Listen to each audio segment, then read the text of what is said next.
soy Cecilia Quijena y les voy a estar contando algunas cosas acerca de la masa y la gravedad. Algunos profesores explican el concepto de masa como cantidad de materia.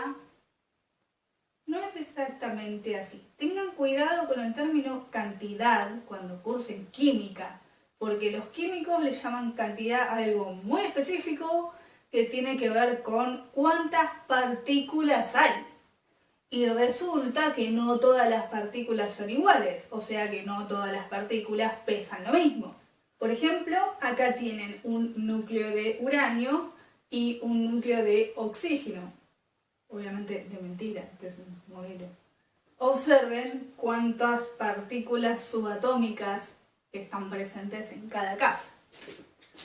Acá tienen más de cerca el de oxígeno. Cada una de esas mini pelotitas viene a representar a un protón o un neutrón.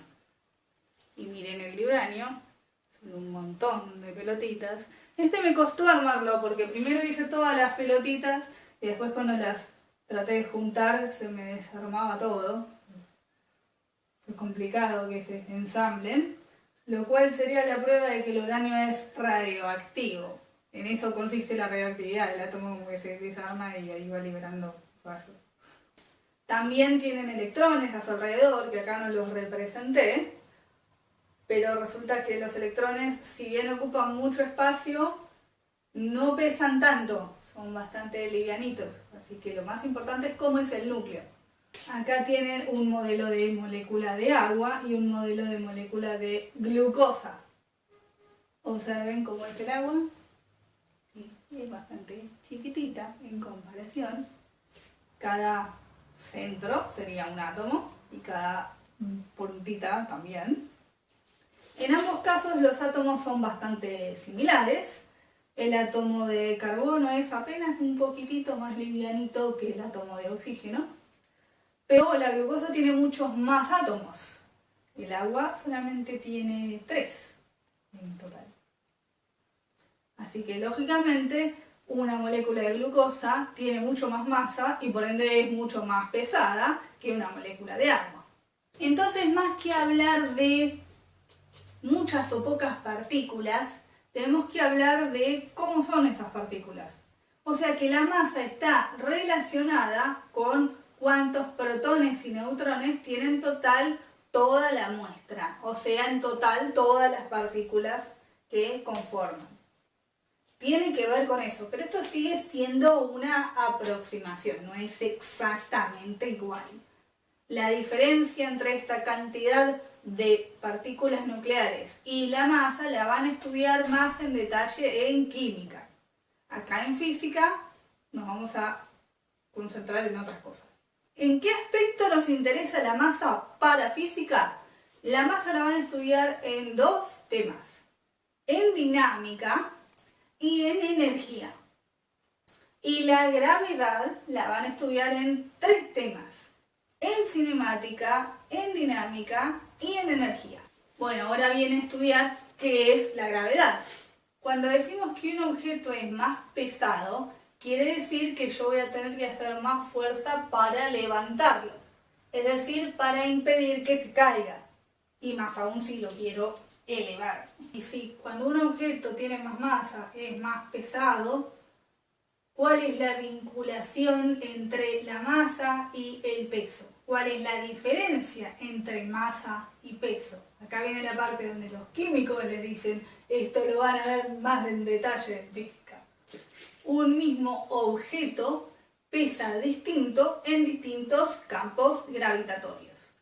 Si llevo este objeto a la Luna, va a pesar menos que aquí en la Tierra, aunque tenga la misma cantidad de partículas y las partículas sigan siendo iguales. Pero cuando yo lo suelto, la manera como cae no depende de su masa.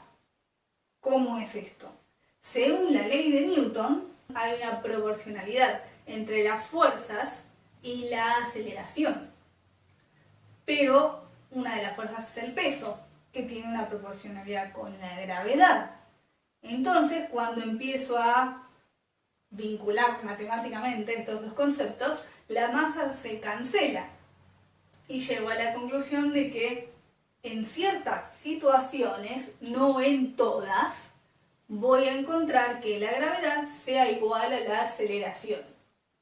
Analicemos bien qué tiene que pasar para que esto se cumpla. Porque yo vi muchos alumnos que en una ecuación de cinemática reemplazan siempre el valor de la gravedad como si fuera la única aceleración posible en la historia del universo, pero no, es la aceleración de un caso particular. ¿Qué tiene que suceder para que la gravedad sea igual a la aceleración? Tiene que ocurrir que la única fuerza que está actuando sea el peso, o sea, la fuerza de atracción del campo gravitatorio hacia ese objeto. Entonces, cuando esto no es así, cuando yo lo empujo, le estoy haciendo una fuerza adicional aparte del peso. Cuando está apoyado sobre una superficie, también hay una fuerza adicional aparte del peso. Y cuando por alguna razón hay mucho rozamiento, también hay una fuerza adicional aparte del peso. Alguno dirá, bueno, pero el rozamiento no depende de la masa. No, señores. Un típico ejemplo es agarrar el papel y cae distinto. Ahí cambió el rozamiento, pero no cambié la masa. Sigue siendo el mismo papel. No es que le agregué más papel o lo achuré o algo. Es el mismo papel cayendo distinto. Lo que cambió es cómo se vincula con el aire. El aire es el causante del rozamiento. Muchos alumnos me preguntan, ¿en el vacío no hay gravedad? ¿Cómo que no? En la luna hay vacío y hay gravedad. Yo puedo arrojar un objeto sobre la luna, bueno, yo en particular no, digo, un astronauta puede, y va a caer, pero no se va a frenar con el aire porque no hay aire. En la luna hay gravedad, en un asteroide hay gravedad, prácticamente en cualquier lado hay gravedad. Lo que varía de un planeta o cuerpo celeste a otro es si hay o no hay aire. Por ejemplo, en Marte hay aire, no tanto como acá, pero hay alguna clase de atmósfera. Así que Marte no está en el vacío. En Júpiter es totalmente gaseoso, así que, bueno, no sé si lo llamaría exactamente aire, pero es un gas. También provocaría un rozamiento. Pero la Luna no tiene aire, pero sí tiene gravedad. Entonces, no hay rozamiento con aire, porque no hay aire, pero sí hay una atracción que hace la Luna hacia los objetos. Neil Armstrong hizo el experimento de dejar caer cosas en la Luna y observó que caen juntas, cosas con masas muy diferentes. También hay experimentos en cámaras de vacío. Hay uno muy famoso que lo hicieron en la NASA con una cámara de vacío carísima. No hace falta que sea tan cara la cámara de vacío para hacer un experimento. En el pabellón 1 de Ciudad Universitaria tenemos una cámara de vacío más chiquitita. Y yo hice el experimento cuando cursé Física 1 y me cae la pluma y la pelotita. Cuando decimos sí tiene gravedad, no implica que sea igual a nuestra gravedad. Eso depende de la masa del cuerpo celeste. La masa de la Luna es mucho más chica que la masa de la Tierra, entonces atrae menos a las cosas. El valor de G va a ser más chico. A la inversa, el valor de G de Júpiter va a ser súper gigante. Este valor de G va a determinar cómo cae en una caída libre. Se define como G la aceleración de los movimientos libres verticales. Entonces, se aceleran más los objetos que caen sobre la Tierra que los objetos que caen sobre la Luna. Y sus velocidades van a ser siempre mayores. Para más información sobre la caída libre, vean mi otro video, donde también explico el tema de los gráficos y los sistemas de referencia. Resumiendo, el mismo objeto en distintos campos gravitatorios cae distinto porque es distinto el valor de la gravedad. Y también va a ser distinto el valor de su peso, porque el peso, además de depender de la masa, también depende de la gravedad.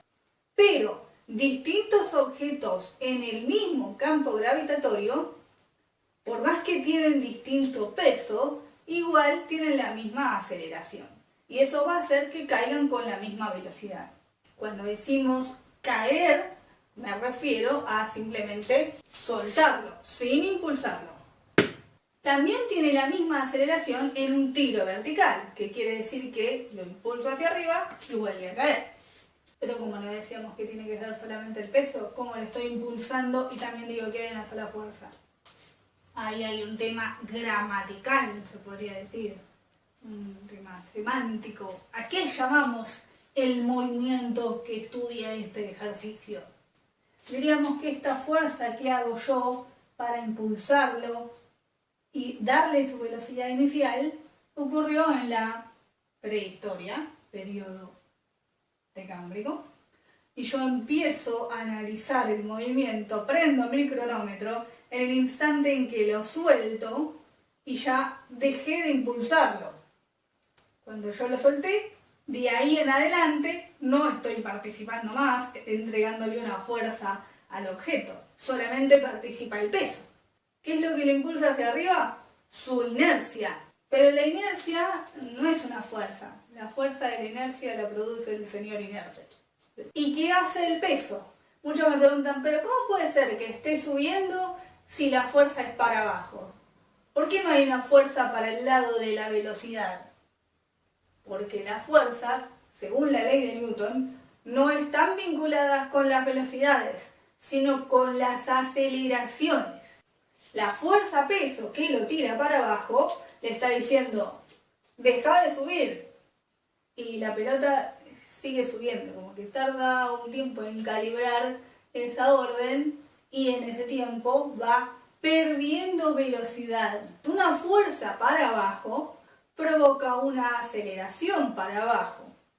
Y eso hace que esa velocidad se vaya perdiendo, se vaya frenando. Sigue subiendo, pero frenando. Y recién cuando termine de frenarse, ahí va a poder adquirir una velocidad para el otro lado, para el lado que lo tironea el peso.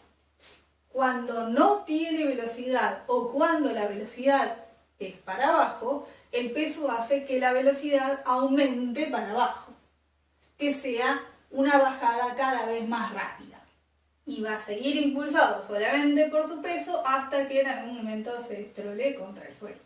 Una aclaración acerca de la ley de Newton.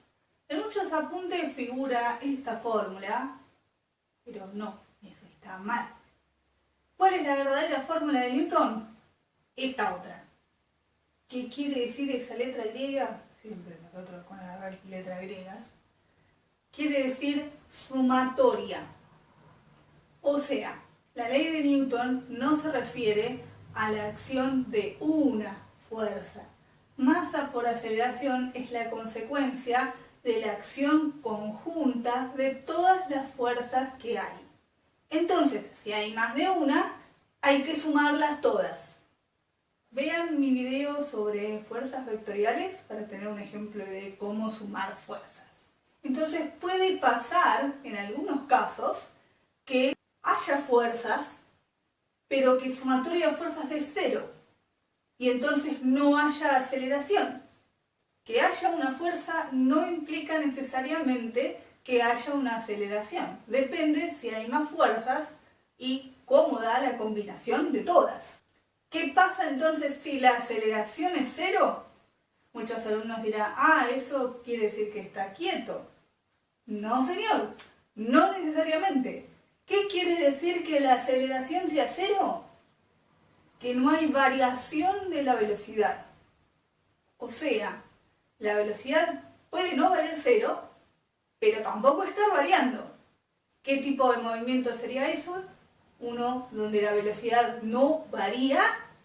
A ver, piénsenlo bien. Un MRU. En el MRU tengo siempre la misma velocidad, por lo tanto no tengo aceleración. Así que también cuenta como sumatoria de fuerzas igual a cero. Las fuerzas son responsables de los cambios en la velocidad, no de la velocidad a secas. Otro tip. Veníamos diciendo que para que algo sea una caída libre o un tiro vertical, necesito que la única fuerza sea el peso.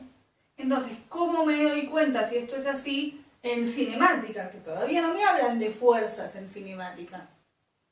Bueno, lo aclaran de alguna otra manera.